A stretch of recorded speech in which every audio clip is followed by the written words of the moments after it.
하나님을 믿는다는 것이 다른 종교와 근본적으로 다른 것이 하나 있습니다. 자, 여러분은 우리가 하나님께서 우리를 창조하시고 또 이렇게 부르시는 목적이 뭐라고 생각하세요? 혹시 생각해 보시고 교회 다니고 계신가요? 네. 자, 하나님의 목적을 이해하는 것이 우리의 목적을 관철시키는 것보다 더 중요합니다. 그죠? 네. 하나님이 우리를 부르신 목적은 관계 속으로 초청하는 겁니다.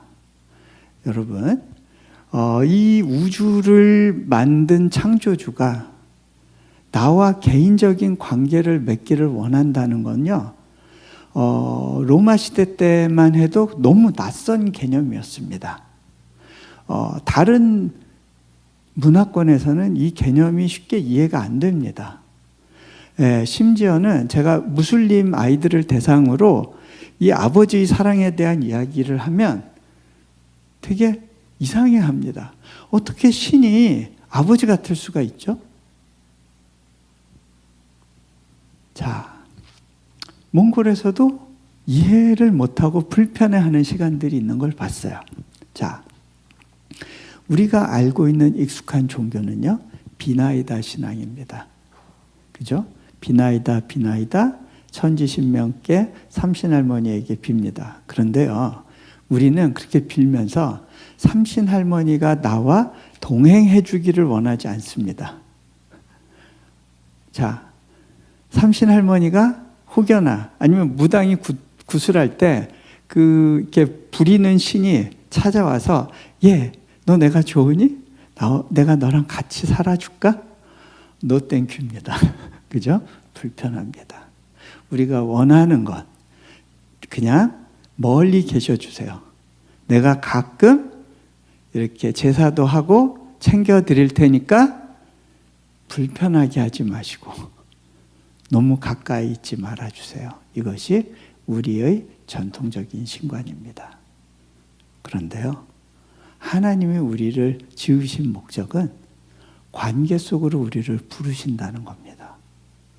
하나님은 태초부터 성부와 성자와 성령 관계 속에 계셨고요. 공동체를 지향하세요. 그리고 그 관계를 확장할 수 있는 대상을 누구로 택하시는 거예요? 인간, 우리를. 자, 하나님께서는요, 우리와의 교제를 위해서 우리에게 인격이란 거를 넣어주셨어요. 하나님도 인격을 가지신 분이에요. 인격과 인격 사이에는요, 교제가 일어날 수 있어요. 여러분은 미국 백인들하고도 교제할 수 있어요. 왜? 같은 인격을 가졌기 때문에. 하지만 개나 고양이하고는요, 어느 정도 관계성은 가질 수 있지만 인격적인 교류와 교감을 할 수는 없어요. 자, 하나님께서 우리에게 하나님 닮은 무언가를 만들어 주시고 그걸 통해서 교제로 우리를 부르신다는 겁니다. 예수님께서 이 땅에 오셔서 말씀하신 비유의 대부분이 바로 하나님과 우리의 관계에 대한 내용입니다. 그런데요, 그 관계에 대해서 여러 가지로 이제 예수님께서 비유를 가지고 설명하시죠. 포도나무와 가지다. 또는 주인과 종이다. 또는 친구 관계. 또는 목자와 양의 관계. 어제 말씀 나눈 것처럼. 그런데요, 더 긴밀하고 깊숙한 관계가 있습니다. 가족 관계. 여러분, 남남이었던 사람이 가족으로 들어오는 방법은 두 가지입니다. 첫 번째는 입양, 두 번째는 결혼. 그래서 하나님께서는 우리에게 아버지와 아들의 비유로 신랑과 신부의 비유로 우리를 초청하십니다. 신랑과 신부, 아버지와 아들. 자, 아버지와 딸이라고 안 하시는 이유가 있어요. 고대 유대 사회에서는요, 아들들에게 유산을 주세요. 그리고 아들들은 그 약속을 받아요. 그렇기 때문에 여성분들도 아들로 부르시는 거예요. 근데 여성분들이 서운해 하실 필요가 없는 게 남성분들도 신부로 부르세요. 신부됨에 대해서는 여성들이 훨씬 더 이해도가 높죠. 더 직감적으로, 경험적으로 설명이 쉽습니다. 자, 하나님께서는요, 우리를 그런 가족 관계로 부르세요. 제가 이렇게 보면요, 자연계에 수많은 동물들이 있고 일시적으로는 가족 관계를 만드는 것 같은데 대부분의 동물들은요, 일찍 성장해서 독립합니다. 짧게는 하루 만에, 길게는 한두 달 만에 독립적인 존재로 성장합니다. 하지만 인간은 오랜 시간을 두고 양육이 필요합니다. 몇 년이 지나야 말을 하게 되고요. 그렇죠? 네. 뒤집는 데만 해도 오랜 시간이 필요합니다. 자, 왜 그럴까요? 하나님은요, 이런 디펜던시를 통해서 하나님과 우리의 관계를 설명하시고 가족관계라고 하는 개념을 통해서 우리를 어떠한 모습으로 부르기를 원하시는지를 설명합니다. 자, 하나님의 신비예요. 오늘 읽은 말씀은요, 이 아버지와 아들의 관계에 대한 예수님의 설명입니다. 자, 이 비유에 대해서 많은 화가들이 그림을 그렸는데 그 중에 제일 유명한 그림 중에 하나가 렘브란트의 그림입니다. 그런데 제가 박물관에서 이렇게 발견하게 되는 건 렘브란트가 이 그림 이전에 돌아온 탕자에 대한 여러 가지 버전의 그림들을 수십 종을 그려요. 그리고 스케치도 너무 많이 했어요. 젊어서부터 이 사람은 이 주제에 대해서 하나님과의 관계에서 뭔가 이렇게 그 구도자의 마음으로 계속 이 아버지를 그리워하는 모습이 있었던 것 같아요. 자, 이 사진 한번 보여주시기 바랍니다. 네. 이거는 가장 그의 말년에 마지막 순간 그렸던 그림입니다. 여기에 보면요, 빛이 투과되는 걸 보면 누가 주인공인지를 보게 됩니다. 자, 근데 오른쪽에 있는 사람은 누굴까요? 네, 오늘 비유에 보면 큰아들과 둘째 아들이 동시에 등장하진 않아요. 그래서 어떤 사람은 이거를 다른 존재로 해석하려는 경향도 있는데 보통은 한 이야기를 소재로 그림을 그리는 경우에 모든 등장인물을 동시에 등장시킵니다. 네, 그래서 저기 오른쪽에 있는 사람은 큰아들, 아주 근엄한 눈으로 불편하게 둘째 아들을 째려보고 있죠. 또 한쪽에서는 누가 보여요? 아버지가 보여요. 아버지의 얼굴에 빛이 비춥니다. 이 아버지의 얼굴을 보면 눈이 약간 찌그러져 있어요. 수심에 가득한 저 모습은 아들로 인한 눈물의 흔적이 아닌가 싶어요. 그 넓은 손으로 이 둘째 아들을 품어냅니다. 이 둘째 아들은 얼굴을 보이지 않고 그 발과 등만 빛이 비춥니다. 이것이 렘브란트 자신의 모습이기도 합니다. 저렇게 맨발로 무릎을 꿇고 아버지에게 안기는 모습, 이것이 렘브란트가 그 삶의 마지막에 자신의 어떤 갈구를 표현한 모습이라고 보여집니다. 자, 오늘 말씀에 보면요, 그 두 명의 아들 중에 둘째가 아버지에게 이야기합니다. 아버지, 재산 중에서 내게 돌아올 분깃을 내게 주십시오. 자, 이 얘기는 뭐냐면요, 당시의 유대의 아들들은 아버지가 돌아가시면 유산을 받는데 형이 2몫을 가져가고 아들들 다른 사람들은 1몫씩 가져갑니다. 아들이 둘이면 둘째 아들의 몫은 3분의 1입니다. 그런데 아버지가 죽기도 전에 아버지에게 유산을 먼저 달라고 하고 있어요. 그 얘기는 뭐냐면 아버지, 나는 아버지는 필요 없어요. 내 인생에서 아버지로 인해서 내가 만족하진 않아요. 내게 소중한 건 아버지가 갖고 있는 재산이에요. 그것만 있으면 나는 행복할 것 같아요. 자, 우리는 이게 대부분 종교인의 마음입니다. 신 자체가 나와 관계 맺는 건 관심이 없습니다. 그저 그 신에게 잘 보여서 그 신의 능력을 빌어서 내가 원하는 것을 얻는 것. 그것이 세상에서의 종교의 일반적인 모습입니다. 자, 그런데요, 이 무례한 아들에 대해서 아버지는 이 아들을 율법에 의해서 돌로 쳐서 죽일 수 있는 권한이 있습니다. 그런데 아버지는 다른 방식으로 반응합니다.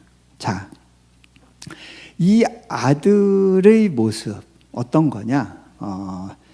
제가 한 가지 예를 들어 드릴게요. 제가 몽골에서 이제 사역이 많아져서 외부로 자주 왔다 갔다 할 때였어요. 한 번은 제가 며칠 뒤에 나갈 거를 애들한테 얘기를 안 하고 있다가 임박해서 얘기를 하니까 이제 저희 둘째가 아빠 또 나가요? 하고 짜증을 냅니다. 제가 저희 둘째한테 좀 달래주느라고, 서연아, 아빠가 이번에 한국 갔다 오면 네가 사랑하는 이마트에서 선물 하나 사가지고 올 건데, 그랬더니 아이가 선물? 아빠 안녕히 다녀오세요. 태도가 싹 바뀝니다.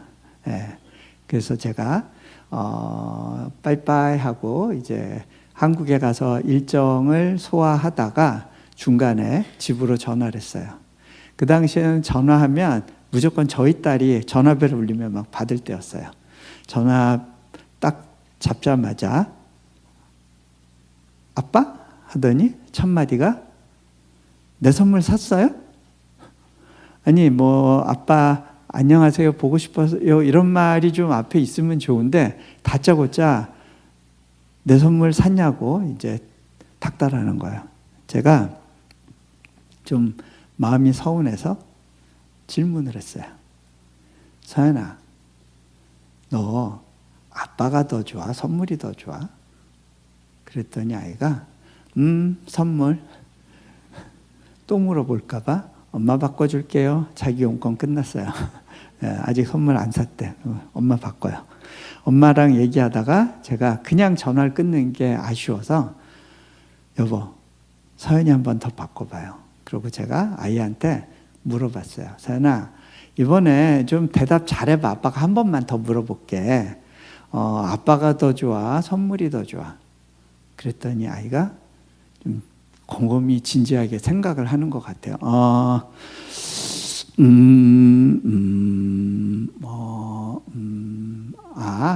선물. 예. 아이가 정답을 고른 게 아니에요. 왠지 아세요? 실은 아빠와 선물은 동등 비교 대상이 아닙니다. 아빠를 가지면 선물은 따라옵니다. 이게 한 세트예요. 아빠를 가지면 다 가지는 거예요. 그런데 아이가 왜 아빠를 못 골랐을까요? 왜 선물이 커 보였을까요? 아빠에 대한 신뢰가 없었어요. 아빠는 나에게 좋은 걸 주고자 하는 마음을 갖고 있어. 이 믿음이 없으니까 불확실한 아빠 마음보다는 선물이 너무 크게 보였던 거예요. 확실한 걸 취한다. 자, 근데요, 제가 한 가지 더 예를 들어 드릴게요. 저희 큰아이가 이제 4살 때, 이제 둘째가 태어났어요. 제가 유학하던 시절이었어요. 둘째가 엄마랑 병원에 있는 가운데 아빠가 큰아이를 데리고 이제 집으로 와서 같이 자야 됐어요. 근데 저희가 그때 실수한 게 있어요. 네. 큰애를 데리고 병원에 갈 때 엄마가 둘째를 안고 있었어요. 그렇게 하면 안 됐는데. 네. 아이에게는, 큰아이에게는 이런 것들이 좀 정서적으로 충격이 됐던 것 같아요. 집에 돌아와서 이제 그 당황해하고 멍해 있는 아들을 데리고 자고 다음날 교회 갈 일이 있어서 가는 길에 이제 유아용품을 몇 가지 부탁받은 걸 사려고 이제 토이자러스라는 가게에 갔어요. 그런데 이제 저희 아들은 자기 장난감 고른다고 가고요. 저는 저희 사야 될 물건들 고른 다음에 아이를 불렀어요. 그런데요, 그 시기는 제가 어렵지만 아이에게 원칙을 지키라고 쫙 이렇게 막 푸시하던 시기였는데, 그건 뭐냐면 아무리 가게에서 자기가 좋아하는 물건을 골라도 그냥은 안 사줘요. 기다려야 되는 거예요. 착한 일 하면서 기다리면 때가 됐을 때, 그래 이제 됐어, 선물. 자, 기다리는 법을 훈련하고 있을 때였는데, 얘가 이제 아빠가 가자고 그러니까 앞에 오는데 이미 뒤에 뭘 이렇게 하나 딱 뒷짐에 뭘 하나 챙겨가지고 제 앞에 나타나요. 그러면서 이렇게 말해요. 아빠, 나 아빠한테 보여주고 싶은 게 있는데요. 근데요, 이거 안 사주셔도 돼요. 그냥 보기만 하세요. 네. 그때 제 마음이 좀 아렸어요. 왜냐하면 얘가 지금 동생 생기고 막 상태가 안 좋은 걸 아니까 마음이 힘들 텐데 싶었어요. 그래서 아이를 이렇게 끌어안으면서 물어봤어요. 동현아, 너 이거 갖고 싶니? 그랬더니 또 아빠가 사줄까? Really? 네, 제가 사줬을까요? 안 사줬을까요? 네, 원칙을 어기고 장난감을 사주고 아이 손을 붙들고 이제 교회에 갔어요. 예배가 시작하기 전이어서 잠시 눈을 감고 기도할 때였습니다. 하나님께서 제게 물어보시더라고요. 예, 너희 아들이 아빠 이거 안 사줘도 돼요 라고 할 때 어떤 마음이었니? 그게 바로 내가 너를 향해 갖고 있는 마음이란다. 저는 그때 그 마음을 받았어요. 유학생으로 어려운 시간들을 보내고 있었지만 하나님께서 내게 지금 뭔가를 주고 계시지 않는다고 느껴져도 적어도 하나님은 내게 무언가를 주고자 하는 갈망 가운데 기다리고 계신다는 것이 믿어졌어요.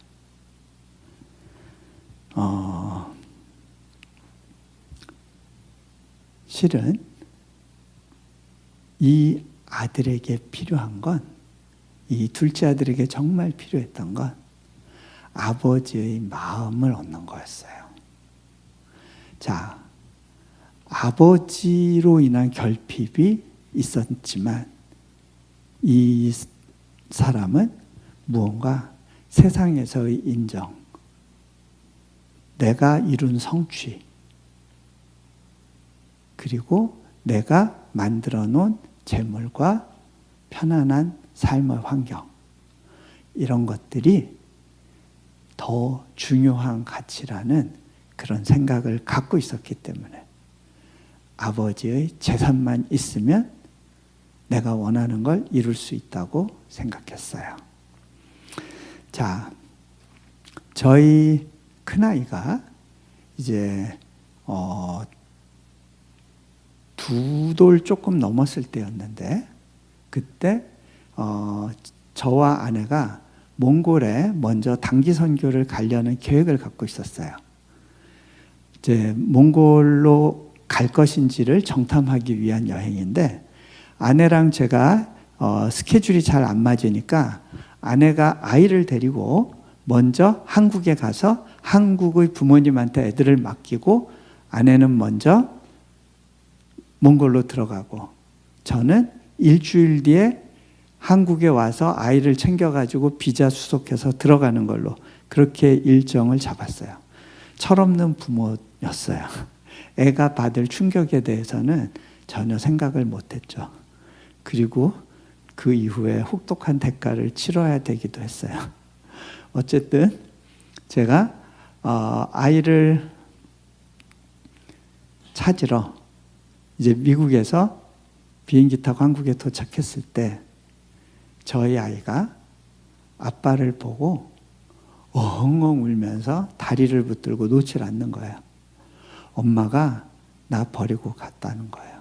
아니야, 엄마가 너 버린 거 아니야. 엄마가 나한테 빠빠이도 안 했대. 막 엉엉 울어요. 그때부터 아이가 저를 눈밖에 두질 않는 거예요. 제가 보이지 않으면 아빠 하면서 막 소리 지르면서 찾아요.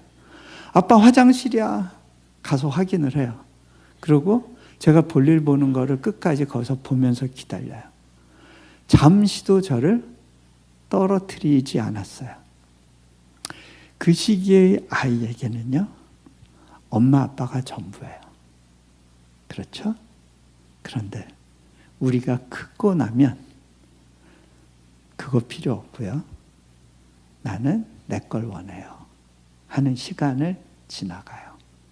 자, 그런데 이제 이 아이를 앉혀놓고 제가 컴퓨터에서 이제 그 몽골에서 이 일정을 짜느라고 이렇게 인터넷 검색을 하고 있었어요.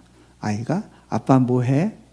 아빠 사진 보고 있는데, 그러면서 몽골의 광야 사진을 보여줬어요. 동현아, 너 여기 가보고 싶니? 아니, 싫은데? 동현아, 근데 여기 엄마가 살고 있는데, 아빠, 나 갑자기 여기가 좋아졌어요. 나 여기 갈래요. 여러분, 아이에게 중요한 건 환경이 아니에요.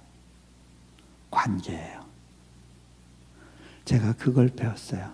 우리가 자칫하면요, 아이한테 더 좋은 환경을 주겠다고 이민을 와서 관계를 잃어버려요. 바쁘게 일하느라.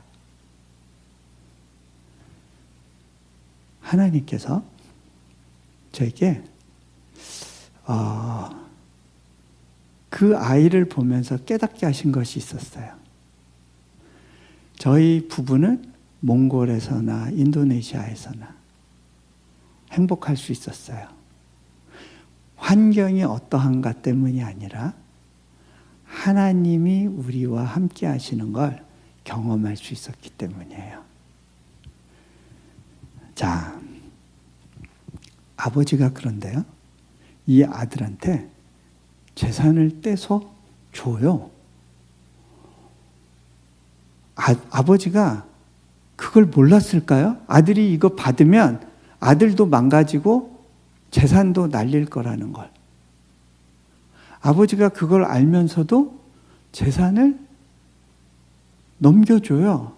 이거는 어떤 상황이냐면요, 여러분. 그 당시에는 재산이라고 그러면 다 부동산이에요.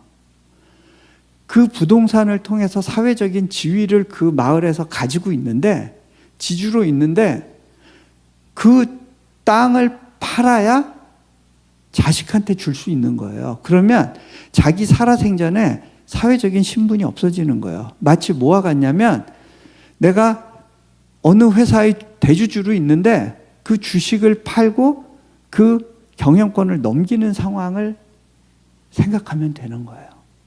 그런데 이 아버지가 그 바보 같은 짓을 해요. 왜 그럴까요? 어떻게 보면 이 아버지는 더 해픈 사람이에요. 이 아버지가 문제예요. 그죠? 근데 왜 이 아버지가 그 바보 같은 짓을 할까요? 목적은 하나예요. 아들의 자발적인 순복. 자유의지를 가지고 아버지와의 관계 속으로 들어가는 것. 하나님이 그것 때문에 우리와의 관계에서 모험을 하시는 거예요. 자발적인 순복이 아니면 인격적인 관계로 들어갈 수가 없는 거예요. 우리가 동생이 말 안 듣는다고, 야, 너 나 존경한다고 얘기해봐. 안 해? 이게 그러고 막 때려가지고 동생이 그래, 아유 알았다, 너 존경한다 이제 됐냐 그러면 그 얘기 듣고 행복하세요? 로버트에게 프로그래밍에서 아침마다 막 그 주인님 존경합니다, 찬양합니다, 그런 소리를 매일 듣는 게 기쁘세요? 그건 아니잖아요. 자,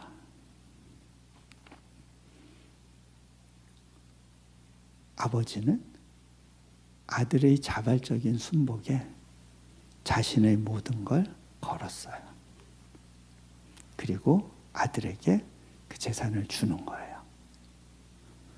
자, 그런데요, 이렇게 떠나간 아들은 결국은 그 먼 나라에 가서 자기는 생전해보지 못한 돼지우리 치는 경험을 하는 거예요.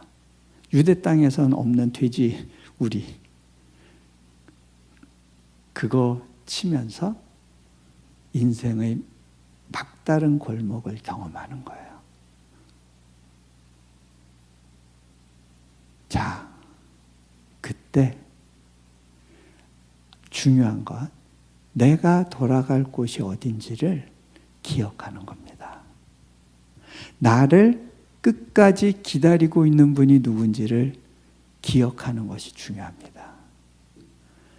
자, 그 장면과 관련해서요, 제가 한 가지 이제 설명상 하나를 예를 들어 드릴게요.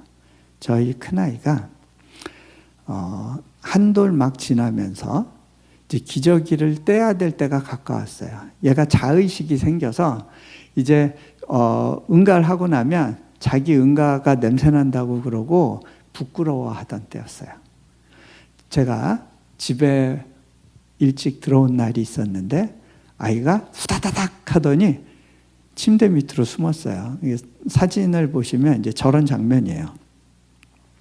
얘가 쑥 숨고, 그래서 제가 동현아 너 어딨니? 그랬더니 나 없다 그러는 거예요. 너 저 안에 숨었네. 왜 거기 숨었어? 나올래? 아빠한테 인사해야지. 싫대요. 근데 왜 그럴까 생각을 해보니까 지금 방 안에 이제 냄새가 나는 거예요. 아, 이 녀석 쌌구나. 너 싸서 그렇구나. 나와, 아빠가 치워줄게. 싫대요. 자기 여기가 좋대요. 안 나와요. 왜 안 나올까요? 자존심이 생긴 거예요. 내가 이 모습으로 나가면 아빠는 나를 무시할 거야. 나를 보고 더럽다고 할 거야. 그리고 거기 그냥 있겠대요. 근데 거기 있으면 뭐가 문제죠? 아이는요, 스스로 자기가 싼 똥을 치울 능력이 없어요. 여러분, 여러분 스스로 여러분이 깨트린 관계를 회복할 능력이 여러분한테는 없어요.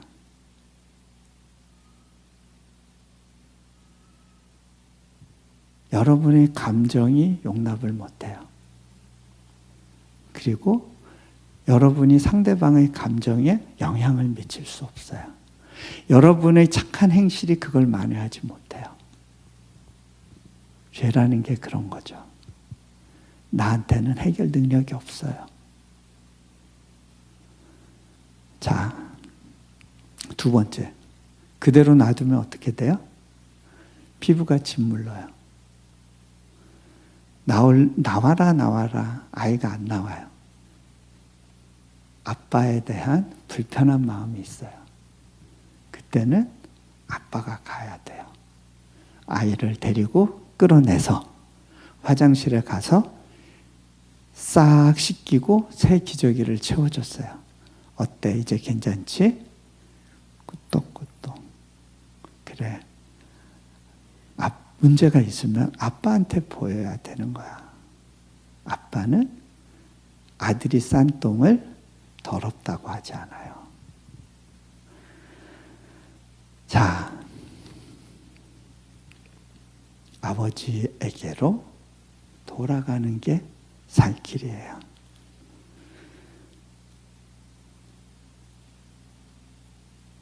아버지에게 돌아간다는 건 어떤 건가? 일단 아버지가 나를 향해 갖고 있는 마음이 이해되고 믿어져야 돼요. 제가 또 하나 이야기를 해드릴게요. 저희 집에 넷째가 태어나고 나서 셋째가 성격이 너무 강팍해졌어요. 그래서 하여간 교회 안에서도요, 이용규 선교사의 셋째 성깔 더럽다 소문이 다 났어요. 뭐 교회 올 때부터 징징거리기 시작해가지고요, 막 들어놓아서 떼굴떼굴 굴러요. 교회 현관 앞에서. 그러면 이제 안내하시는 분들이 뭐 사탕이나 이렇게 줘서 달래려고 이렇게 주면요, 면전에 집어 던지고 막 떼굴떼굴 굴러요. 정말 얘가 각오하고 엄마 아빠를 힘들게 한다는 거를 느꼈어요. 때리는 걸로 위협하는 것도 한두 번이고 안 통해요. 엄마랑 함께 교회에서 펑펑 운 날들이 많아요. 저도 그 상황에서 어떻게 해야 될지 모르겠더라고요. 첫째랑 둘째가 너무 말을 잘 들어줘가지고요, 저는요 그때만 해도 애들이 막 울고 떼쓰고 그러는 애들 보면 쟤네 부모가 누구야? 그랬어요. 굉장히 교만했죠. 제가 셋째를 키우면서 굉장히 겸손해졌어요. 애마다 어쩔 수 없다라는 걸 배우게 돼요. 수용하는 방법밖에 없다라는 걸 배우게 돼요. 그러던 중에 이제 아이가 계속 이제 힘들게 하는 시간들이 있었어요. 걔는 아마 3살 때부터 사춘기를 했던 것 같아요. 네. 근데 제가 한 번은 이제 한국에 집회차 나가 있었는데요, 카톡 메시지가 막 오더라고요. 이거 뭐지? 보니까 아내한테서 뭐가 메시지가 잔뜩 오는 것 같아서 열어봤어요. 그런데 보니까 다 이모티콘들이에요. 근데 성난 얼굴 한 20개, 악마 얼굴 한 또 20, 30개, 그 다음에 권총 수십 자루, 너 죽어, 뭐 이런 거예요. 지금 셋째 하연이가 이거 메시지 보내구나. 또 지금 뒤틀려서 좀 성질 내고 있구나. 딱 느낌이 오더라고요. 얘는 카톡 어떻게 보내는지 가르쳐 준 적은 없는데 지가 알아서 보내요. 앞발 떠보는 거죠. 근데 제가 하나님께 기도해요. 하나님, 저는 남의 새끼들 때문에 여기 와 있는데 내 새끼는 지금 돌볼 수가 없네요. 하나님 책임져 주세요. 그럼 맡겨드리고 이제 집회 끝난 다음에 이제 돌아가게 됐어요. 돌아가서 집에 들어갈 때 제가 제일 먼저 찾은 건 저희 셋째였어요. 보통은 아내가 제일 보고 싶지만 여러분, 손가락 중에 아픈 손가락이 있으면 그 손가락만 있는 것 같아요. 그 마음으로 제가 가서 우리 셋째를 보면서 이렇게 얘기했어요. 하연아, 아빠가 이번에 나갔다 왔는데 네가 제일 보고 싶어. 응? 근데 하연아, 네가 아빠한테 카톡 메시지 보냈더라. 아빠가 그거 받아보고 너무 처음엔 해피했는데 근데 이렇게 쭉 보니까 거기에 하트는 하나도 없었어. 아빠한테 하트도 보내주고 그러면 안 되니? 응? 근데 있잖아, 하연아, 네가 암만 그런 메시지 보내도 아빠는 끄떡 없어. 왜냐면 아빠는 너를 끝까지 사랑할 거거든. 아빠 사랑해? 그랬더니 얘가 귀를 막고요. 뭐 사진 잠깐 보시겠어요? 저런 식으로 귀를 막고 그러고 도망가 버리더라고요. 얘가 왜 카톡 메시지 했겠어요? 아빠의 마음에 대해서 떠보고 싶었던 거죠. 아빠가 어떤 마음일까? 도대체 어디까지 누르면 화를 낼까? 화나게 하는 이유가 뭐예요? 아빠의 한계를 테스트하고 싶은 거예요. 어디까지가 경계인지 알고 싶은 거예요. 근데 정작 아빠가 너 암만 그렇게 해도 아빠가 널 사랑할 거야. 그 말 실은 듣고 싶었던 거거든요. 왜 떼쓰고 힘들게 해요? 그 말 듣고 싶어서. 근데요, 문제는 그 말이 들리는데 왜 귀를 막고 도망갈까요? 거짓말. 왜 그렇게 될까요? 안 믿어져요. 듣고 싶은 말을 들었는데 안 믿어져요. 그게 우리의 문제예요. 괜찮아. 예수님이 목자 되셔서 너를 인도하실 거야. 너무 좋은 말인데 안 믿어져요. 근데요, 제가 그때 결심했어요. 그래, 누가 이기나 보자. 계속 얘기해 줄 거야. 그러면서 그 당시 아이를 만날 때마다, 부닥칠 때마다 하연아 사랑해. 그러면 도망가고, 또 사랑해. 도망가고. 그렇게 며칠을 지냈어요. 그리고 나서 교회 가는 때 차 안에 갇혔으니까 얘 도망 못 가요. 마침 넷째는 자주고 있어요. 잘 됐다. 하연아, 아빠가 너 사랑해. 그랬더니 얘가 정색을 하면서 아빠, 이제 나 그거 알거든요. 너 어떻게 알았어? 아빠가 자꾸 얘기해 줬잖아요. 아하, 성경에 믿음은 들음에서 나며 자꾸 듣는 게 중요하더라고요. 안 들리고 거부감이 생겨도 자꾸 듣는 게 중요하구나. 근데요, 그 시기 아이의 태도가 바뀌기 시작한 걸 느꼈어요. 첫 번째로 애가 처음에는 뭐 어디 학원 가라, 뭐 차 이렇게 보내는 거 절대 안 하려고 했어요. 왜? 엄마가 동생하고 무슨 짝짝꿍 할지 모르는 거예요. 그런데 이제는 엄마 빠이, 아빠 빠이 하고 가요. 왜? 이제 괜찮은 걸 아는 거예요. 내가 여전히 안전해. 자, 그렇게 아이가 왔다 갔다 하기 시작했어요. 제가 다시 한번 외부에 일정이 있었을 때 또 막 카톡 메시지가 막 날라오기 시작했어요. 이건 뭐야? 하고 딱 봤는데요.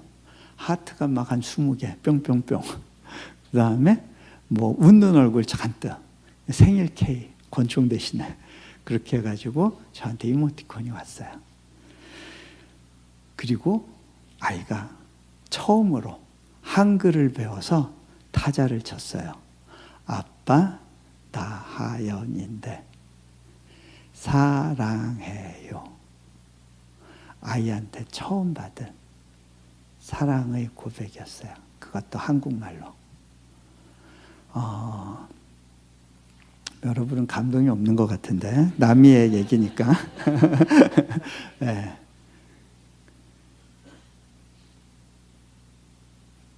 들음에서 변화가 일어나더라고요. 자, 그 아버지의 마음 잘 모르겠어요. 불안해요. 그럴 때는요, 제가 여러분에게 제안합니다. 여러분을 한번 그 사랑에 대해서 던져보세요. 그렇게 우리를 받으시는 그분이 어떤 마음으로 우리를 기다리시는지를 제가 이 이야기로 잠시 설명하고 그 말씀 마무리할게요. 자, 사진을 보시면요. 제가 한 번은 이 엠퍼러 펭귄 다큐멘터리를 우연한 기회에 보게 됐어요. 그런데 이 엠퍼러 펭귄들은 이제 부부 금슬도 좋고 1년에 딱 새끼 하나를 낳아요. 그런데 이 새끼를 낳으면 아빠가 새끼를 키워요. 알을 받아서 알을 배에 넣어서 부화시키고 새끼를 얼어 죽지 않게 보존을 시켜요. 왜? 에너지를 더 많이 써야 되는 고통스러운 일이니까 더 힘센 녀석이 이 일을 해요. 대신에 엄마들은 바다에 나가서 물고기를 사냥해서 그 물고기를 가지고 와서 새끼를 먹여요. 자, 이 추운 겨울 블리저드가 불면요, 이 새끼를 지키고 열을 내던 아빠 펭귄이 힘을 잃게 되면 쓰러지고 서서히 얼어요. 그러면 마지막에 새끼도 같이 얼어 죽어요. 그 시간을 오기 전에 엄마들이 물고기를 가져다가 날라야 돼요. 자,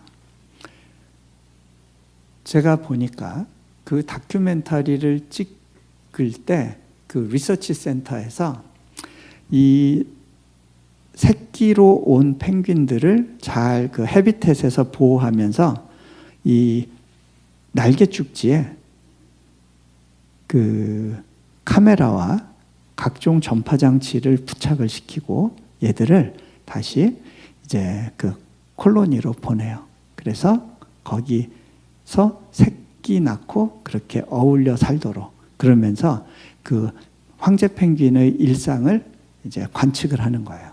그런데 어미 펭귄이 다른 엄마 펭귄들과 같이 바다에 나가서 물고기를 잡으면서 그렇게 다니고 있었어요.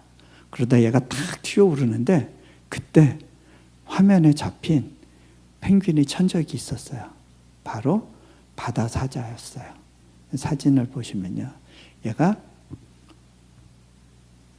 쏜살같이 달려들어서 그 카메라 장비가 돼 있는 어미 펭귄을 꽉 물었어요. 그런데 이 어미 펭귄이 푸득 하는데 아마 이 이빨이 그 장비 때문에 꽉 안 맞았는지 어미 펭귄이 바닥으로 떨어져서 쭉 미끄러져서 저쪽 얼음벽에 가서 부딪히더라고요. 이 표범이 그 어미 펭귄을 쫓아요. 그런데 다른 펭귄들이 튀어오르니까 한 놈을 탁 물고 물속으로 들어가고요. 이 천적을 본 수많은 어미 펭귄들이 푹 날아 올라가지고요, 쏜살같이 다 사라져 버렸어요. 화면에 잡힌 건 저쪽 얼음벽에 가서 부딪힌 어미 펭귄. 근데 얘가 한참 있다가 정신을 차리고 일어나요. 그리고 고개를 움직이고 그리고서는요, 띠뚱띠뚱 걷기 시작하는데요, 그 주변에 피가 고여 있어요. 쟤 저러다 오래 못 살겠다. 빨리 저 피 멈추고 자기 몸을 보호하고 이 에너지를 지켜서 열을 유지해야 될 텐데 라는 생각이 있었어요. 그런데 얘는 자기의 몸의 상태는 보지 않고요, 정신없이 걷더라고요. 그러다가 지치면 배를 얼음에 대고 발로 밀면서 오랜 시간을 지나더라고요. 눈 위에 그 피의 흔적이 계속 남아요. 한참을 가요. 어딜 가고 있었을까? 화면이 햇볕이 있어서 반짝반짝하는 그때 수백 마리의 새끼 펭귄들이 치치치치치 하고 돌아다니는 그 장면이 비춰져요. 그리고 어미 펭귄은 그 언덕 위에 서 있어요. 아, 지금 새끼 찾아온 거구나. 근데 새끼들이 다 똑같이 생겼는데 수백 마리가 막 왔다 갔다 하는데 저기서 어떻게 어미 펭귄이 새끼를 찾지? 새끼 얼굴도 본 적이 별로 없을 텐데. 근데요, 이 펭귄이 찍찍 소리를 내니까 저 구석에 처박혀 이러고 있던 펭귄 하나가, 새끼가 고개를 들더니 막 정신없이 앞에 펭귄들을 막 밀면서 앞으로 오는 거예요. 저놈이구나. 아니, 어떻게 어미 소리를 그렇게 알아듣죠? 그때 제 마음에 울리는 성경 구절이 있었어요. 내 양은 나의 음성을 듣는다. 이 새끼 펭귄이 막 앞으로 오니까 그 어미가 그 새끼를 알아보고 가서 탁 그 상처받은 날개 축지로 얘를 품어요. 그리고 나서 뭐 하나 봤더니 목에서 물고기를 꺼내서 그걸 잘게 씹어가지고 새끼 입에 넣어주고 있는 거예요.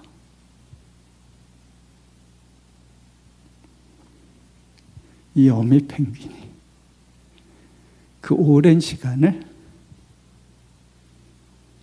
걸어왔던 한 목표, 그 마음에 울리는 한 문장은 내 새끼야,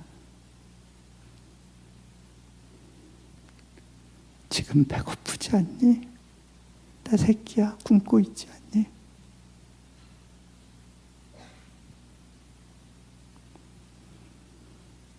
엄마가 갈게. 그렇게 먼 길을 간 거예요. 자기부터 살려야 되는데, 피를 이미 많이 흘렸는데 그 남은 먹이를 소화시키지 않고 그걸 꺼내서 새끼를 먹이더라고요. 그게 바로 하나님 마음이구나 깨달아졌어요. 여러분, 그 어미 펭귄에게 그 마음을 넣어준 분이 누구죠? 하나님이 그 펭귄을 만드실 때 그 마음을 넣어주셨어요. 하나님이 그 어미의 마음을 아세요. 그리고 그 마음으로 당신의 아들을 십자가에 못 박게 하신 거예요. 그리고 우리에게 너희 죄를 용서할 거니까 내게 오렴 초청하시는 거예요. 자, 우리 이제 눈을 감으시고요. 잠깐 기도하면 좋겠습니다.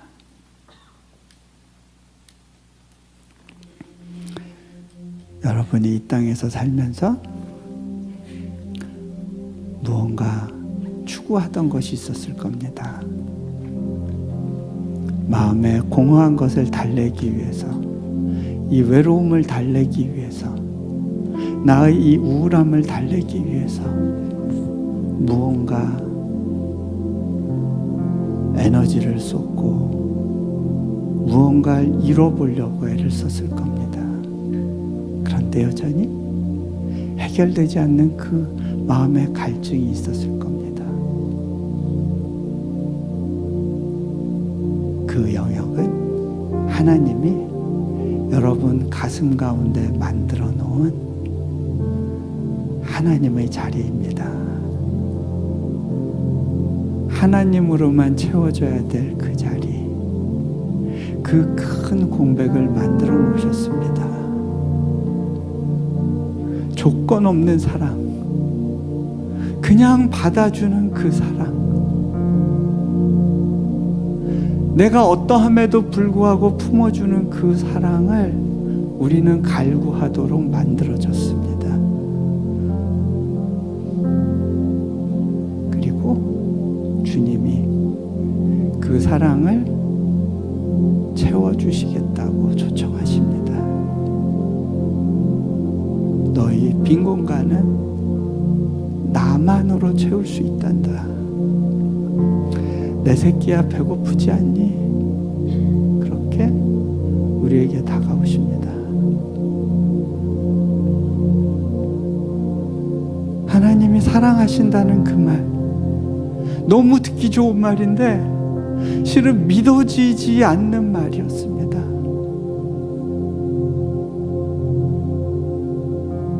그래서 내 원하는 길로 가봤습니다. 하나님이 막지 않으셨어요. 내버려 두셨습니다. 왜? 너의 자발적인 의지를 가지고 내 앞에 오지 않는다면 그건 진짜가 아니야. 그건 진짜 관계가 될 수 없잖아. 그리고 여러분을 기다리고 계셨습니다. 내 새끼야, 그런데 배고프지 않니?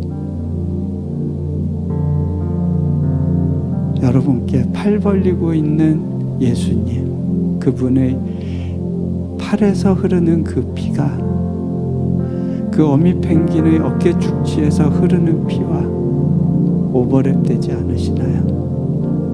주님, 나 정말 사랑하세요? 한번 진지하게 물어보시지 않겠습니까? 그분이 말씀하실 겁니다. 내 이 팔에서 흐르는 피는 오직 너 하나만을 위한 거란다. 또 다른 무슨 증명이 필요하니? 내게 그저 안겨보지 않겠니? 저는 그 사랑에 붙들려서 그분과 함께 많은 나라를 다니며 주님을 경험할 수 있었습니다. 오늘 이 자리에 그분의 초청을 느끼신다면 여러분을 그 사랑 가운데 한번 던져보시지 않겠습니까? 믿어지지 않을 만큼 좋은 위대한 그 사랑에 여러분을 의탁해 보시지 않겠습니까? 그렇다면 작은 목소리로라도 지금 잠시 주님, 저 여기 있어요. 당신의 그 사랑에 항복할게요. 집으로 돌아가겠습니다. 내 마음의 고향에 계신 주님께 나를 의탁합니다. 그렇게 고백하시기 바랍니다. 잠시 그 시간을 갖습니다.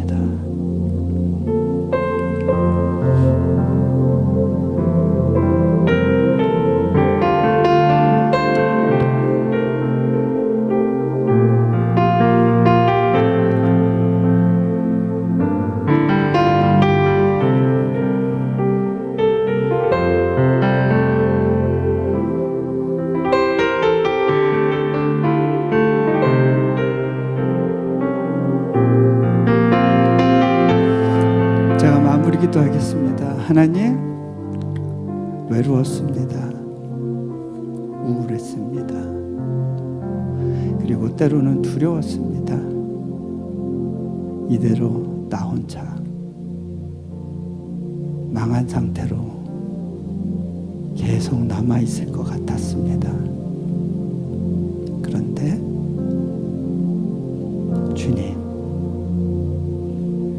주님이 나를 기다리고 계셨고 나를 향한 좋은 계획들을 갖고 계셨음을 고백합니다. 이제 주님 그 마음을 내가 받습니다. 그리고 믿음으로 반응하겠습니다. 내가 보내는 카톡 메시지에 나도 사랑해요 라고 써보겠습니다. 우리 주 예수 그리스도 이름으로 기도합니다.